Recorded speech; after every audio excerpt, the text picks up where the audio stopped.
GR IAS Academy.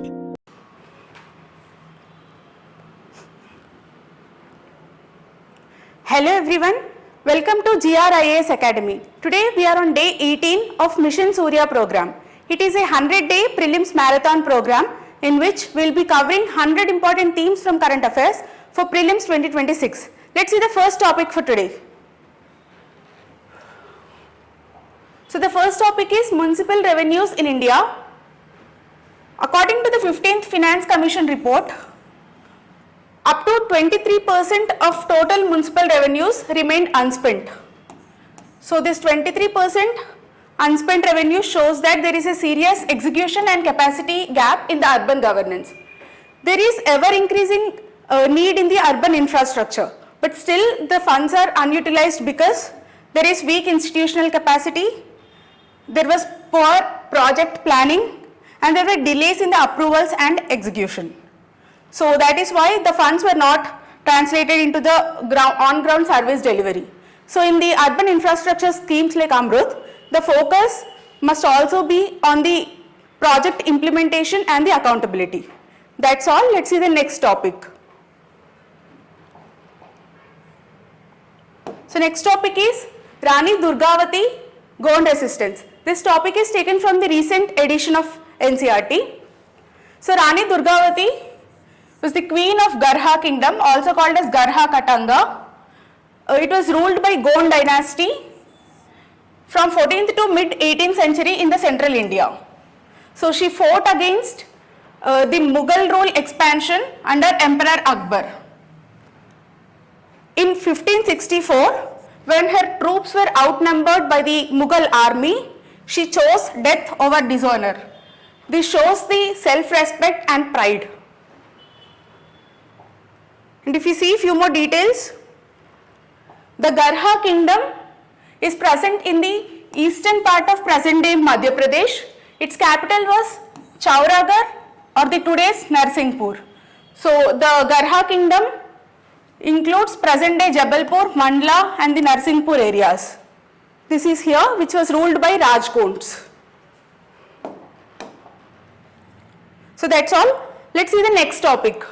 Next topic is skinks. Skinks are nothing but the lizards belonging to the family of Skinkidae.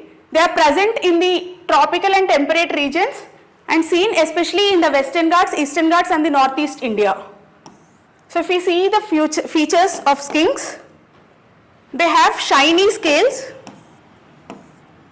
and they have snake-like appearance. They are mostly burrowers or the ground dwellers. So they appear something like this. They have fine scales and look like snake. They prey on insects and they also act as prey for various birds and snakes. So they form a vital link in the food chain. So they have an ecological role. Their presence indicate a healthy and undisturbed habitat. So that's all. Just remember, skinks are the lizards which are seen in temperate and tropical regions. So that's all. Let's see the next topic. Next topic is Tunisia-Italy migration route.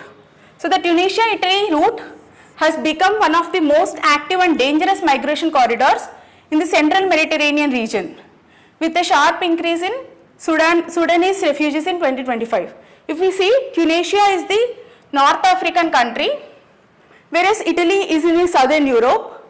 So because of many internal conflicts occurring in the sub-Saharan region in the Africa, there are migrations from Africa to Europe. But these migrations are happening through Mediterranean Sea. It is a dangerous route because there are strong currents, ocean currents present in the region. The migration happens through the Lampedusa and Sicily islands in the Mediterranean Sea. So that is it. The migration is from the North African country Tunisia to the Italy. So if you see the drivers of this migration, there are constant civil wars and famine in the Sudan, and there were many internal conflicts and instability seen in several sub-Saharan countries. So Tunisia acts as the major departure point whereas from where the migration is happening. So Italy is the main entry point into the Europe. So that's it, and this route through the Mediterranean Sea is patrolled by EU border agencies, and there is also a strong smuggling network happening in that route. So that's all about that topic. Let's see the next one. That is United Nations Office for the Coordination of Humanitarian Affairs. It is a UN body established in 1991 under the UN General Assembly Resolution 46 by 182. So it's a UN body established in 1991 under this resolution. It functions under the UN Secretariat. The headquarters of this organization is present at Geneva and New York. So the functions of this organization include, it basically coordinates the humanitarian response during disasters and conflicts. It works with various government agencies, NGOs and other UN agencies. So that's all. Let's see the next topic. So this is the last topic for today, that is RBI framework for foreign portfolio investors. Recently RBI has revised a certain rule with respect to FPI. Let's see that in detail.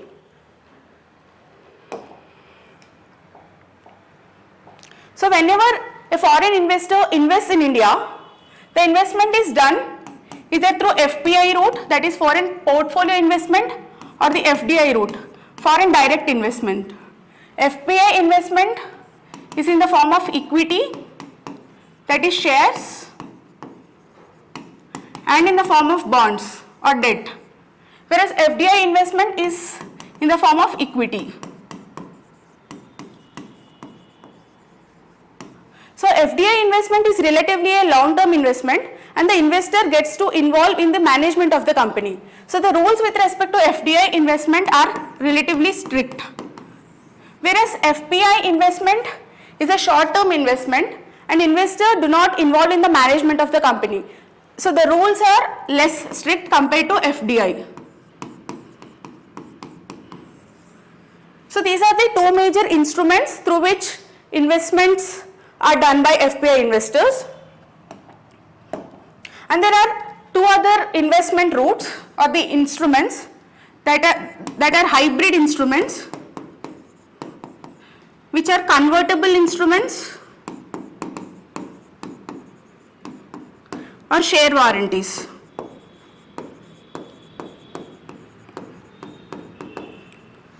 So the equity and bonds, along with the equity and bond, these are the two other instruments. So this equity represents the current equity held by an investor in the company, whereas the convertible instruments are currently in the form of debt or bond, and in future they can be converted into shares. And the share warranties are nothing but a warranty provided by the company to the investor, so that investor can buy the company's equity in future with the current price. So these are not the shares at the moment, but in future they can be converted into shares or equity. So these are the future equity. These represent the future equity, whereas this represents the current equity. So the previous rule, according to the previous rules of RBI, if an investor holds greater than or equal to 10% of equity in the company, then it is considered as FDI investment. Here, while considering the equity, RBI used to consider only the current equity. So when an investor holds the current equity of greater than 10%, then that is considered as FDI. But investors used to use this as a loophole, and they used to invest up to 9.99% in the current equities and the remaining in the future. This is done in order to escape the strict norms under FDI. If they invest only up to 9.99% of the current equity, they are still considered as FPI investors, and the rules and regulations would be less strict. So the investors used to use this loophole. In order to prevent this, RBI has revised the rules in which up to greater than or equal to 10% of current and both future equity is considered under this 10% for it to be called as FDI. So this is the revised rule of RBI in which both current and future equity is considered. So this is called as fully diluted basis.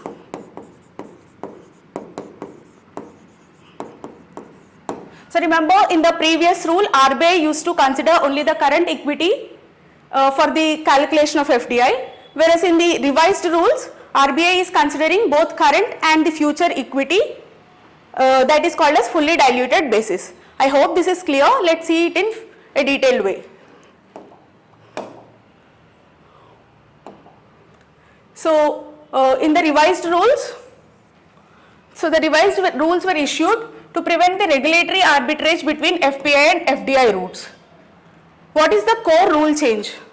If an FPI along with the investor group holds 10% or more of a company's equity, then it is classified as FDI.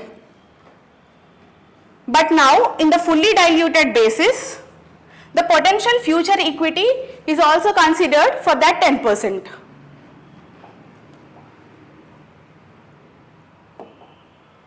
So that's all. These rules were brought under Foreign Exchange Management Non-Debt Rules 2019, and it is supported parallelly by the SEBI circulars. So it came into effect from November 2024.